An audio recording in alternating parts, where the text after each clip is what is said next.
Sister Samara asked, how does this affect the African American community differently? How does it affect us differently? Yes, and so um, African Americans who may suffer from asthma, which is very common, whether it's chronic asthma or acute asthma, it affects us in a way that it's still dealing with the respiratory system and the lungs. And so there's technically and truly no difference when it comes to a difference whether you're Caucasian, whether you're Chinese, or whether you're Indian. However, it's still affecting all of us in the same capacity, shortness of breath. Okay. Are there other symptoms? Yes, there is. Other symptoms including cough, other symptoms including dyspnea, which is a fancy way of saying shortness of breath, but this may also occur with exertion. One of the newest symptoms that have been reported is a loss of taste and smell. Okay. Okay. Well, as we go forward, I just trying to get some questions out there. I know you have some questions, but what's the church's responses? Because there's so many of us that are wanting to get back into service. We want to come back into our churches.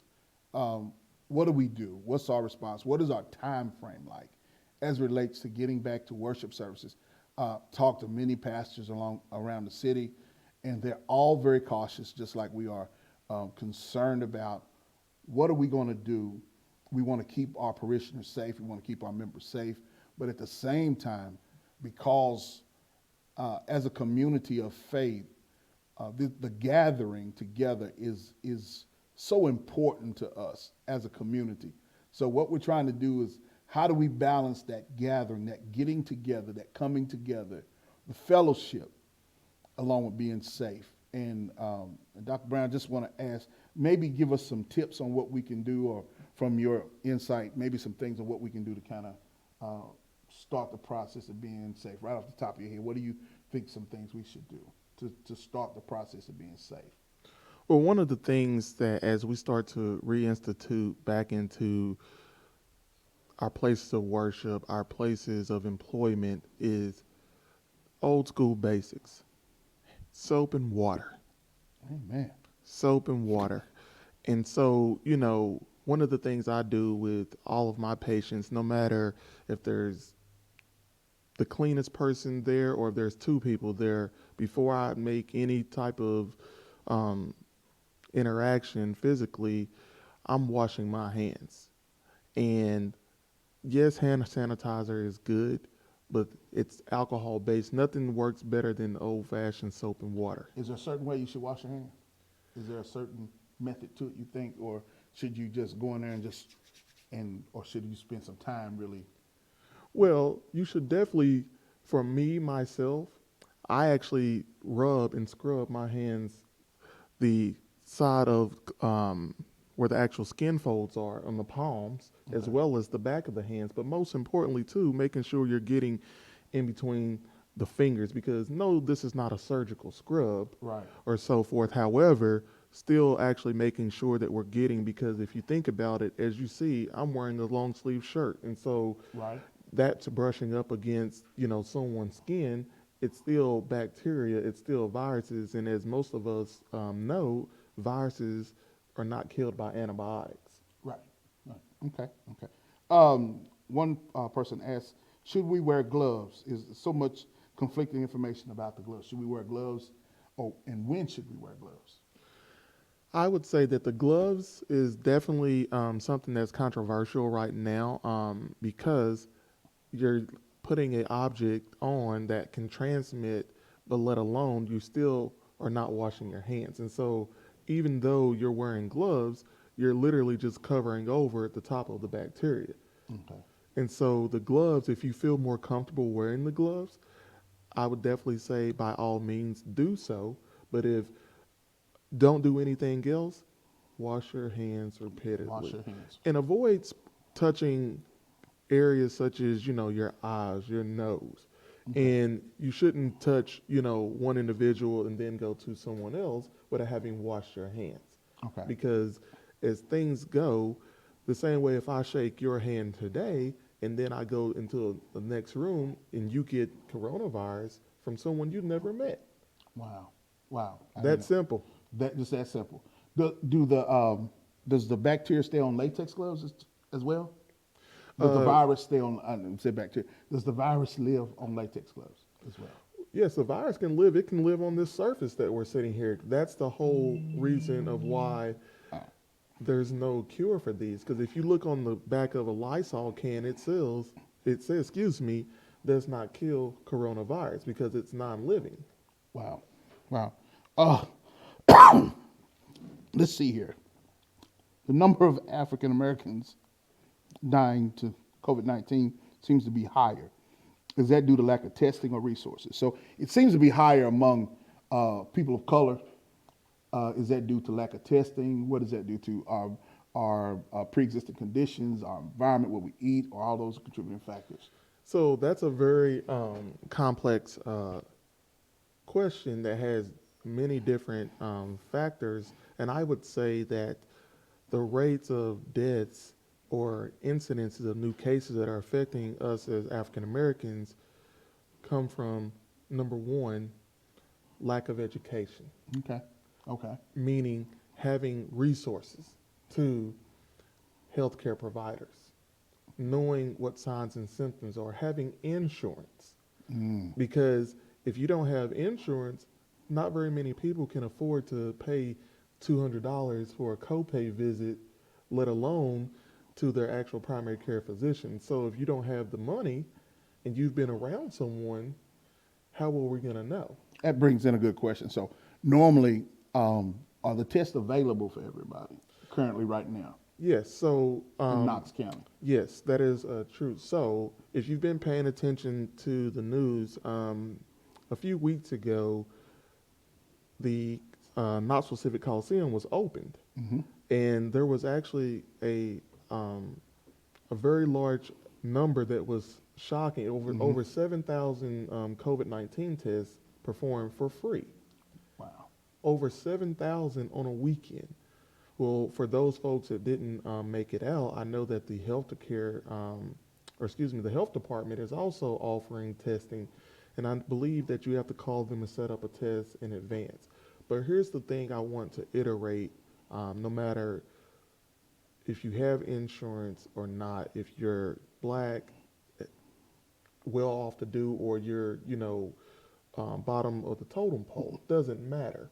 Point is, no matter how it looks at, we need to make sure that we're getting testing, because one of the things that has been surfaced is people are getting tests that didn't warrant a test. And so You say not a test? I said people were getting tested that did not warrant a test. Oh, didn't want a test. Did not warrant A test. They didn't have symptoms. So in other words, we're testing any and everyone for no specific reason, and then we ran out of resources. And so now we're trying to develop new tests. It's been in the media, the cheek swabs. Okay. And so antibody testing, because once you're exposed to a virus, or so just like the simplified things, vaccines. We've all had to be vaccinated to go to school. And so they say, we need your shot record. What are they looking for? They're looking for the antibodies to that particular virus. Okay. And so now that we are developing antibody screening tests for this to see if you have been, in fact, tested positive, because the way our body works, we have two different antibodies, Okay. IgM and IgG. Well, IgG and IgM, they're two of the ones that are more common. However, there's things like IgA and IgD as well. But in terms of this conversation, IgM, when there's an acute infection, that's the one that spikes first. Whereas IgG says that you've been exposed, but it doesn't tell you when. So it's a chronic infection. Okay. So Wow. that's Wow. a few knowledge points. Okay. Okay. So another question: can the virus live on clothes? Well, yes, the virus could live on clothes, because if it could live on the surface of the exam table or Okay. a mask, it's the surface, it can live anywhere. That's what makes a virus unique. They have protein coats, they have DNA, and they have RNA. And so long and short and sweet is that the virus can last on, and live on anything. That is the whole purpose of washing your hands All to right. actually remove those films and attachments. Oh, And okay. so one of the things to iterate is that with the mask, Okay. because I've Let's go back to the seen, mask. let's get to the Let's mask. get to the mask. Let's And let's get to the mask because that's a controversy, not just with among just people walking around, but with the church. I mean, our response is going to be one of the things we've been discussing is when we come back into the church, what are we going to do? I mean, are we going to require people to wear masks? Are we not going to require people to wear masks? And I'm sure some of the pastors that are out there, we've been talking about this, and if they're tuning in, they probably want to know too. I mean, so what is the deal with the mask? so, as a side note, if you're gonna have a mask, I would definitely get one that is unique for you, because Okay. you've seen, the patterns, the prints, whatever suits your choice. But if you are able to have an N95 mask or a Hmm. true respirator mask, that is going to be ideal. However, I know that those are not readily Find them. available Yeah, it's hard to find right to now. anyone, and I know that some folks who are very good seamstress have been able to sew masks together. And if you can get someone to put a filter in the mask, Hmm. that would be the best thing and the closest thing to an N95 or an 1870 mask. Because I know some folks that are healthcare providers or work in a nursing or healthcare facility are wearing masks that are just a covering. However, they're not truly going to suffice when it comes down to a Now we've seen true. the test where if you can blow out the match, then that means your breath is not getting out, providing some protection. If you put a, a filter in your mask, that improves your protection. Yes, because when we're talking about, virions and microbes, we're talking about things that you can't see with your naked eye. Okay. And Okay. so they're being used with a microscope. And so the whole purpose of the filter is to create very, very tiny pores that still allow you to breathe through, but that microbes cannot transpire through. Okay. And so the whole purpose of the mask is to protect the other individual, Okay. not so much as yourself. But here's the thing, we're all in this together.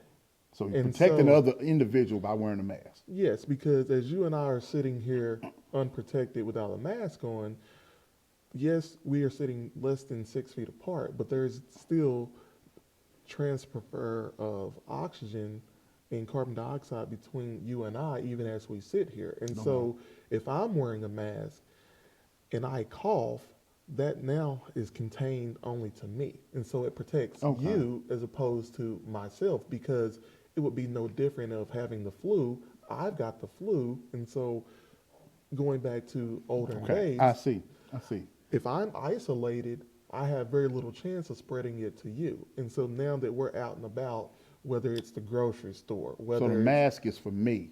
It's to protect you. Not. I'm sorry. So the yes, mask is to protect the other person from something that I may have. yes, because if Okay. you already have it, you're one step behind already, per se. Okay. And so Okay. we're trying to limit the spread and decrease the amount of new cases. Okay. And so if everyone is wearing a mask, per se, whether it's, a bandana of some sort, some protection is better than no protection. Some protection is better than no protection. So go back to the response of the church. So going forward, there are a lot of churches. We've been trying to figure out plans of how to get back in churches, and we have a difference of. There have been studies that say that young adults are more likely to be asymptomatic, which with no symptoms could carry it with no symptoms, and they are more likely to affect older Americans, which may have underlying or more underlying conditions. So what would you recommend for some of our churches that are starting to look, well, I must be selfish. So for Lomax going forward, as we go forward, should we encourage our members to wear masks? For the So I would say yes. Okay. And every sanctuary, every layout is completely different. Okay. And so, yes, as if any of you guys have watched CNN and CBS or all the news broadcasts, they're still enforcing social distancing of 6 feet apart. And you say, well, how did that really come about? Well, if you think about it, it's science. Okay. So if I theoretically have a birthday cake that is 6 feet away, I've never seen anyone blow out a candle 6 feet away. 6 feet away. That's So right. as you look at the real relevance of that, as you're closer, they've shown that through studies and tests, when someone coughs a maximum amount of feet, that it is projected to expose someone else or another target It's about 6 feet. about 6 feet. So now you encompass that with a mask, you're decreasing things even further. And so again, the mask being to protect the other person. Good, good, good. Some other things that we can do, some other precautions that we can do in the sanctuary to cut down on the spread, or to protect ourselves. I don't want to say cut down on the spread, to protect ourselves. So when we do come back to church, when we do start having church services, what are some of the things that we can do other than wear masks that would help us protect ourselves? What's some other things we can do? Well, other things that can be done is everyone is wanting that special hug from the deacon or the mother that Okay. always gives it. The good old, how you doing, sister? Good to see you again. Social distancing. Social distancing. So So one we of the need no hug. We need to. yes. Okay. And so trying to have as minimal contact because, for example, someone goes to the restroom and let's say they didn't wash very well their hands. Okay. Assuming they did, well now they've transmitted another bacteria or a microbe that's now on top of this coronavirus. And so washing hands, the other things that can be done is cleansing. What about hand sanitizers and stuff? Yes, like the that? hand sanitizers. Yes, most certainly, because I don't expect everyone to have a fountain or a sink right in the sanctuary to wash as if we're doing communion. Well, we might have to put that in there. we install a hand washing station at the altar. Yeah, that's what we'll do. So Absolutely. yeah. So you're saying that the hand sanitizers, social distance, washing your hands are all real good ways of Absolutely. Okay. Well, like I said, I'm seeing if we have any more questions. See what's other questions we have out there. We want you to ask some questions. One person asked, "How do you need to wash your hands under the water to kill the virus? Should you sing the ABC song?" I know some people are saying that. Should it be more than just a quick? Because you know how we do. Sometimes it's quick soap, water. We do a couple of hit the hot spots, and then we just rinse it off and keep going. Should we be more intentional about we should linger a little bit under the water? Yeah, so I would say at minimum 45 seconds. Wow. So wow. you think about, and you say, why do I say that's a very roundabout number? There's no scientific, but if you think about this, you put your coffee in the microwave to heat it up. It's a reason why they comes in 30-second increments. So if you think about just how long it actually takes, that's 400 to 700 watts of power to zap something in 30 seconds, but now you're manually removing the particles, and so 45 seconds at minimum, because again, when it's all said and done, people have died. That's true. And I mean, didn't matter whether you were rich, poor, wealthy, or just, the average Joe. That's true. So we're trying to make sure that people get the word out that when we come back together as a congregation, some things we need to put in place. So I'm hearing you say hand washing is critical, hand sanitizers, social distance, wearing masks, all of those things are critical to making sure we stop the spread of this virus in our communities. Absolutely. And one thing I would also iterate too is that if you have someone who has a thermometer on the skin, Oh, because I'll tell you, um, at Tenova hospitals as well as UT, I'm not really sure for Fort Sanders, but I would assume the same. They're checking your temperature at the door, and so if you've got a fever, as in says in Monopoly, do not pass go. okay, okay. So investment in a thermometer, in a digital thermometer for the Yes. forehead might not be a bad idea. Would not be a bad idea because remember, not everybody that's tested positive had symptoms, and so you That's true. you start looking at what we call false positives and false negatives.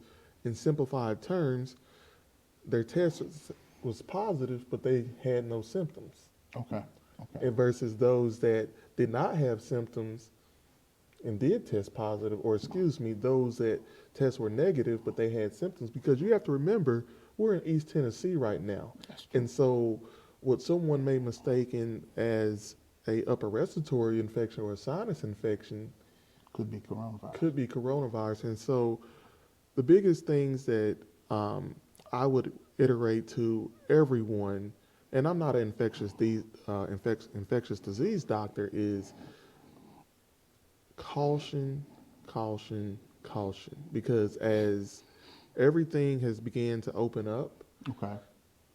people are trying to get out of this state of depression, Okay. this state of feeling like the world is coming down, the walls are caving in. And Right. so Isolation isolation, so is driving we a need lot to, of people crazy. absolutely. And so we Right. need to gradually ease back into the swing of Okay. things. Now I want to go back to the statement you made about having testing if you don't have symptoms, if you don't have a cough, if you don't have any of the symptoms that they've laid out for the coronavirus, and you're perfectly healthy, should you be getting tested? In your opinion, I mean, some people say yes, some people say no, but should you have some symptoms before you get tested, or do you think we should just should everyone get tested, or should we have some be symptomatic in some way before we get tested, or do you think we should, if you think you've been exposed to it, even if you don't have symptoms, do you think you should be tested?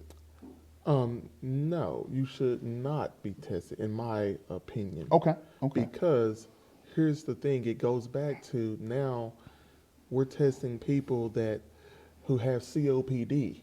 They have a chronic cough. oh, And okay, so they're always going to have a cough, and that being one of the symptoms. Now, they haven't traveled outside of their home. They haven't been around anyone who's been exposed to it, and now we've wasted a test. wasted a test. And I'm not saying that a test was wasted, but we've inappropriately used Okay, a test. okay. And since resources are limited, Yes. we need to make sure that we're testing people who we feel are most susceptible or people who've been exposed to this coronavirus. Yes, and Okay. you know, it just makes sense because as the government has issued and stated that there's been a shortage of masks and things of this nature, we now need to be resourceful.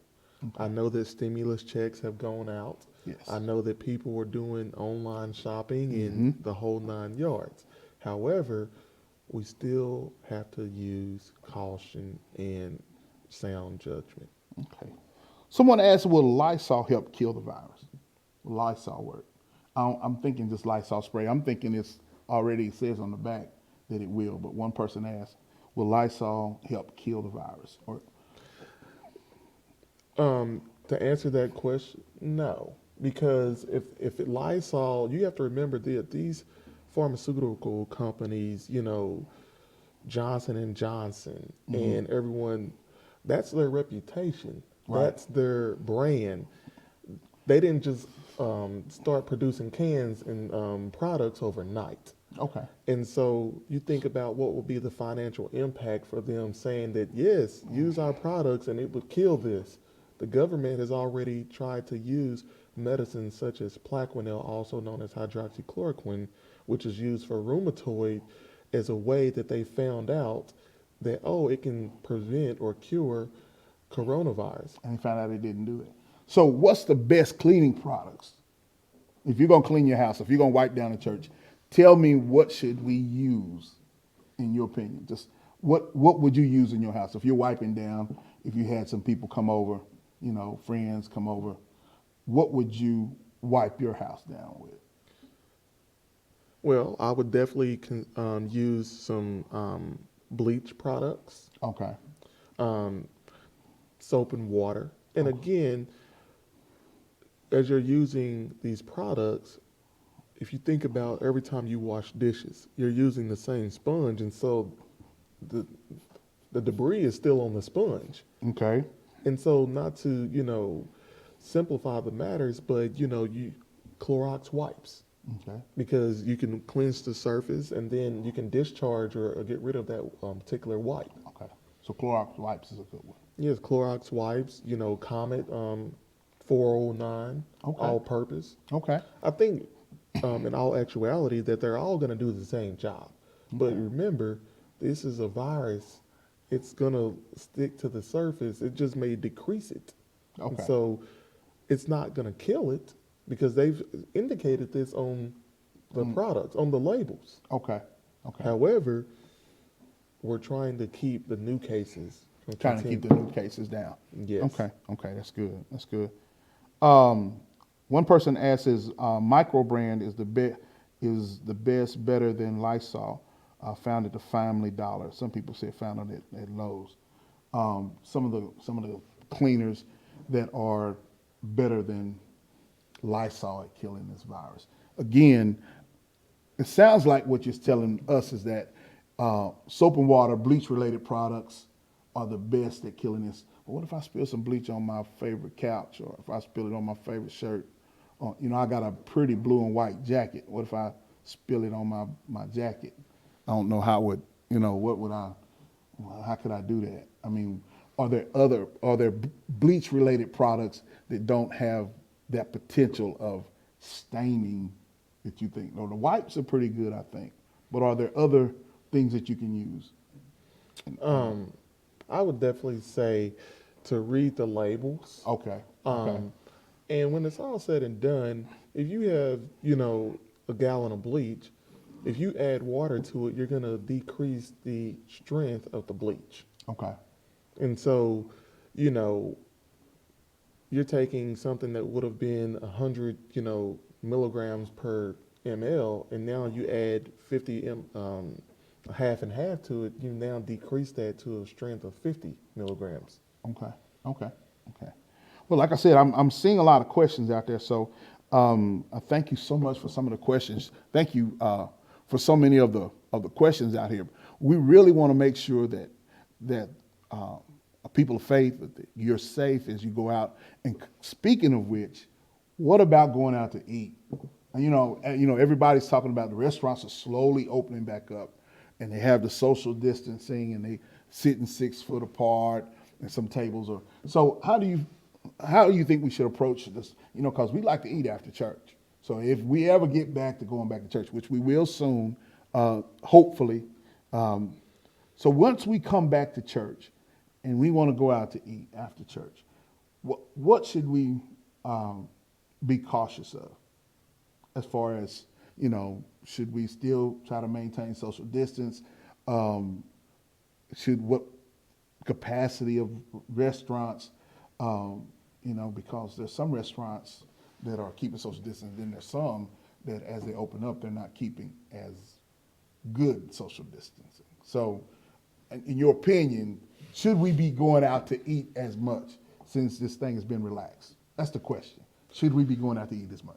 So myself personally, I'm will not be found sitting in a restaurant. Okay. Okay. And Not so yet. not yet. But now, can I come over to your house and you leave me a plate there? Yeah. That would be That'd be good. We can do that. Okay. Yes. However, with that being said, you still have to remember that you don't know what someone has done when they were not in your presence. Hand washing. And so the same way that you can't go to the bank right now, and yes, you're only in there to make your transactions and so forth, I still would not encourage large groups of people going to the restaurants, large Correct. groups. Because Okay. again, you're sitting in one booth and there's a booth right next to you of someone you never met. That's true. They're coughing. It's in the air. They have ceiling fans on. It's circulating. Wow. You don't think about stuff like that. You don't think about that you're going to a restaurant, the air circulating, someone coughing 4 or 5 booths down from you could be coughing that in the air and it get caught up and just start circulating. That's amazing. Well, like I said, we want to make sure that we're safe, that we're doing what we're supposed to do. Absolutely. We want to make sure that that people of faith are informed. We want you to be informed about what's going on in the churches, what's going on in the community. How do we help stop the spread of the coronavirus? Again, people of color, people of and I'm gonna say poverty is the great denominator. It has no color, but people who don't have the means and people who are more likely to have health challenges seem to be the greater victims of this virus.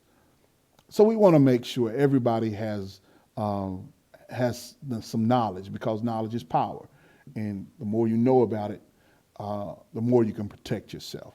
So we want to make sure that you know that we are concerned about your health, the health of believers, and we want to make sure that that you're going out and being safe and doing and practicing safe measures. Again, I'm gonna go back to one more question again. So other stores, we talk about restaurants, other stores. So coming out of a store, what's a good practice for me? So if I go to a hardware store, if I go to Walmart to pick up something, if I go to a Dollar General store, if I go somewhere like that, and so for me to get back into my car, I've gone in, I have my mask on, but I didn't wear gloves. So should I keep hand sanitizer in my car, Lysol wipes in my car, wiping things down, hand sanitizing? How does is that a good practice for us to have when we're going out and about? Because we still have to go out. Still have to get supplies. Absolutely. There's still things we need. So you think that might be a good practice? Can you maybe elaborate on maybe some other things you might have in your car that might help us prepare better when we go out into the community? Yeah, most certainly hand sanitizer is going to be phenomenal to keep, because you think about it in this context. You've gone to the store, you've made your purchase. Okay. And now the clerk has handed you your money. Or your card. Or your card. Yeah. And so before you, there was 5 other people in the store. You don't know anything about the health status of these people. You That's don't true. know if they have cancer, if they're got a substance on their hands that can't be easily removed. And Okay. so now you've got your children, you've got your grandchildren, you've got your spouse, who's also,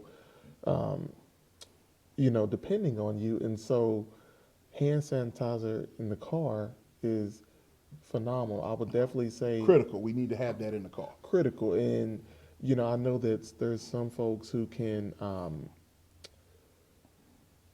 make hand sanitizer. And I've heard of that too. yes. Yeah, I've heard of that too. And so making hand sanitizer is going to be, critical, even if you have to buy it. But then the wipes to cleanse your steering wheel, cleanse your door panel, Okay. those So types all of the things. places your hand touches, you need to be wiping down with Lysol. With wipes, Clorox wipes, your steering wheel, your phone. Your phone is a big Oh, carrier. that's a big carrier of germs. So should you wipe your phone down every night, or more than every night? Should you, because I try to wipe mine down at work, and then I try to wipe it down at home. So Yeah, so everyone, whether you have a expensive phone, a cracked phone, a phone that's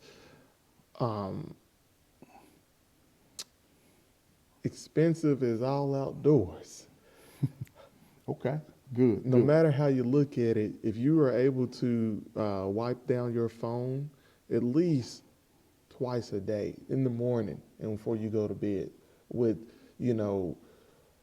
if you had to put some alcohol in a bowl and get a That's washcloth. okay. That's another question. Does alcohol work? Is alcohol, like isopropyl alcohol, is that an effective cleaner against this virus? Someone had a question as well. Yes, and so isopropyl alcohol is actually not going to kill this virus because, Really? for the sake of matter, having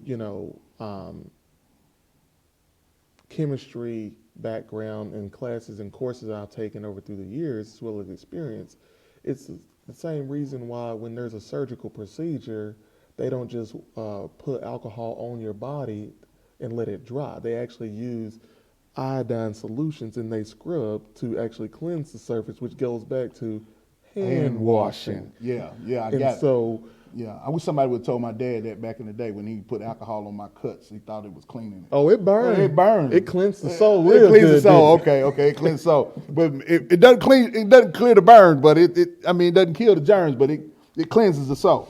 Yeah.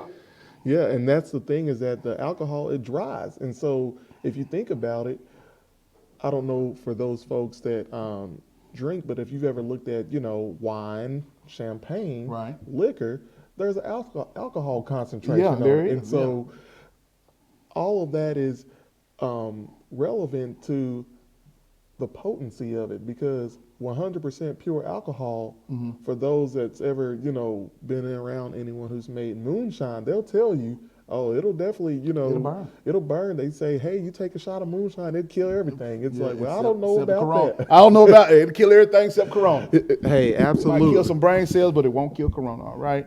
Well, look, like I said, I'm here again with for those of you who tuned in late. I'm here with Dr. Eddie Brown. He's a primary care physician with Tenova, and we're just talking about the church, the coronavirus, what our responses are. We're glad you streamed in. If you have questions, if you have comments, we sure would like to hear from you.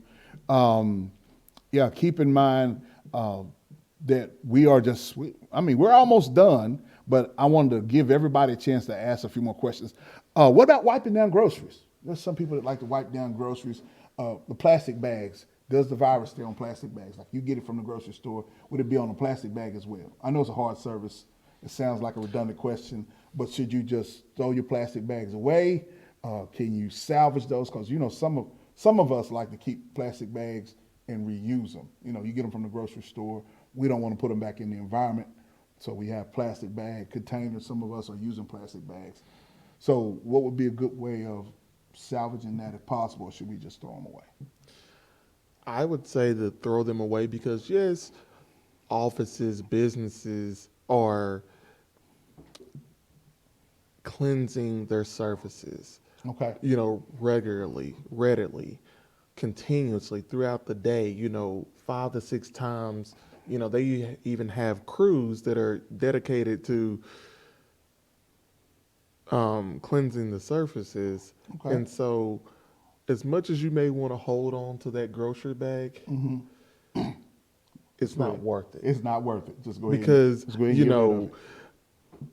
if that was the case, we could take it back and say, let's get an old school brown paper bag, grocery bag. And just get that and just throw that away. You're gonna throw Yes. that away when you're done with it. Yes. Okay. That's good. So, are there any more questions out there? We want to open the floor up for more questions. Let's see here. Throwing your paper bags away. Yeah, we did say throwing your plastic bags away. I know some of you are like, oh, no, I can't throw my plastic bags away because I done held on to them so long. But again, the virus can live on these items. And I think it's important. Dr. Brown says virus can live on these items. So it's important for us just to be as safe as we can. We're going out and about and we're stopping at all of these places and we are picking up items here and there and to bring them into our house. Oh, I have one for you. When we come into the house, what should be our regimen when we come down? We don't want to track it into the house. We don't want to track it. Is it a good idea, shoes and clothes coming into the house? In your opinion, should we be taking those out? If we've been out and about, let's say we've been to 2 or 3 stores. We've gone out, it's a Saturday, it's busy, we've been to 2 or 3 stores, picking up groceries, stopping here and there. Is it a good idea just to take those clothes off at the door, and find a wash machine to put them in real quick, as opposed to going through the house. Should we leave our shoes at the door? All those things, because I'm thinking to myself that you're just tracking that virus throughout the whole house. So you have to remember, not everyone has a washer and dryer that is in their home. That's true. Let alone they may share a entryway with other people if they live in an apartment. That's true. And so I would say, no matter how you think of it, if you're able to take your shoes off before you enter, if you're able to cleanse the doorknob or your items as soon as you get into your home, definitely do so. But I think it's a individual case by case scenario, because as stated, if you haven't been around anyone, your chances of being exposed is very low. Okay. However, once you start avoiding what the guidelines are in terms of, going out to eat at Outback because you haven't had, a nice ribeye and steak, or you go to Cheddar's and get, your favorite meal or whatever it is that you're going, you're still increasing the risk because you don't know who was in there before you. You don't know if the worker cleansed very well. Yeah, you don't know if he washed his hands. Correct. Her hands. The host, they're handling the menus. You don't know what's going on with that. I mean, you don't know. And I would just hate to be walking through the restaurant with just wipes in my hands. I'd have a whole thing of Clorox wipes. And everything I touch, I'd have to wipe. Yes. Basically. Absolutely. And so as it pertains to, PPE and cleansing wipes, no matter how you want to put this all together, if you had to choose one piece of equipment, what would it be, in my opinion? Definitely the mask. Because you have to remember, people have gotten this that didn't have any symptoms. No symptoms at all. Hadn't been anywhere. Wow. And so, you see someone driving down the street with, no mask, but they have gloves on and they're in the car by themselves. You don't say anything mean to them. Right. You just say, hey, let's work together. Let's do it together. So before we close, just a few takeaways. Just give us the big things that we should be doing to help protect ourselves from this coronavirus, as people of faith, as people of color, as people in communities that may have economic issues. Just a few takeaways. Just tell us, what should we do as it relates to this coronavirus? Some big takeaways. What should we do? So number one, antiseptic. Antiseptic. Soap and water, hand washing. Because as you said, the takeaways. Remember, before we had all these fancy medicines, before we had all these antibiotics and different antibiotics, we had soap and water. Right. The bacteria have learned to transform. Wow. They've built resistance to it. There hasn't been any new antibiotics in a long time. Okay. So as it takes back to, the olden days, Listerine. It was made by Joseph Lister back in the day, alcohol. We learned these types of practices and principles, and so antiseptic. Okay. Social distancing. Social distancing, okay. And then number three, I would say, is caution. Okay. No matter how you look at it, whether you have a mask, have 50 masks. Okay. Caution and judgment, because if you take care of your elderly grandmother, it wouldn't make sense for you to go out to eat with your friends at Chesapeake's and then you take something home. To your elderly grandmother. So caution. Caution. So we're talking about washing our hands, making sure you wash your hands. We're talking about 30 to 45 seconds at least. ABC song, just think about that.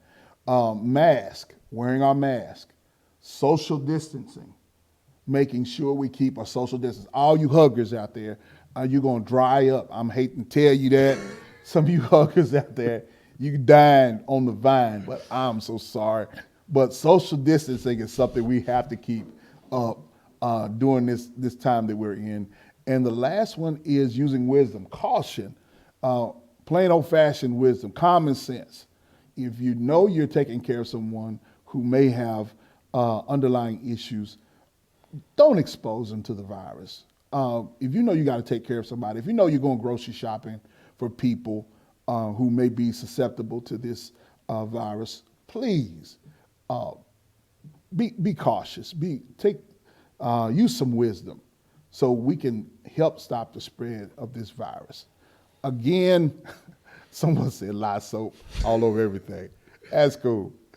Oh, goodness. Well, again, I want to say thank you to Dr. Eddie Brown, my brother, frat, primary care physician at Tenova Healthcare Systems over here by Easttown Mall. He is taking patients. I am. He is taking patients. He's a homeboy. He's here from Knoxville, came out of Knoxville, amen, lived in Chicago for a while, and now he's back, and he's got a practice here in Knoxville. So if you don't have a primary care physician, consider making him your primary care physician. Again, thank you so much for being a part of our Taking Ministry to the Max. I thought that it was something we needed to do with all that's going on, to make sure we gave the people knowledge, to give you knowledge during this time, because so many of us, people die from a lack of knowledge, but so many of us are going out hearing all kinds of different things about the coronavirus. So I thought I'd bring in a healthcare professional who could help us. One more question. Sister Summerall asked the last question we're going to take, because other symptoms that we should look for other than cough and temperature. And this will be the last question. I was about to close out, but I wanted to get this because I think that's important. So any other last symptoms other than cough, other than temperature, we ought to be looking for? Yeah, so chest pain with coughing would be very alarming. Okay. And also, one of the things that they've reiterated here lately is a loss of taste and smell as being a new symptom. Really? Okay. Yes, and so those being the same things that, a sinus infection that has been going on for quite some time. Okay. Wow. That should definitely raise your eyebrows and your alarms. Even in East Tennessee with sinuses and everything, but a lingering sinus infection or lingering lack of smell, Yes. chest pains with coughing. Yes. Something you need to be aware of. Absolutely. And I would say if you're concerned, most certainly consult with your primary care physician before just saying, I'm going to get tested. Because again, we go back to the resources. Okay. People are getting tested that haven't really shown any true symptoms. And now for those people that are showing symptoms, we're having to wait on test results. So the numbers and the cases keep rising. Okay. That's good advice. And for those who don't have health care insurance, for those who are maybe on TennCare or who don't have insurance at all, who should they go see if they have these symptoms? So the health department, the Knox County Health Department, has various locations. Good. And as they state that, they're working for the government, so they cannot refuse you. Okay. Good. Okay. So you've heard it tonight, my brothers and sisters. Everything you need. We're giving you some knowledge, something that will help you during these times. My prayer is that you'll take what was said tonight, add it into your toolbox, because the more you have, the more you know, the better you're equipped to survive during these challenging times. Again, thank you for being a part of our Lomax Temple Bible study. We decided to turn it into a public service discussion about the coronavirus in the church. Thank you so much for being a part of what we do. We want to say God bless you, God keep you. Again, Brother Eddie, thank you so much for being a part of what we do here at Lomax Temple. Be blessed, y'all. Have a great rest of the week, and we'll see you soon. God bless.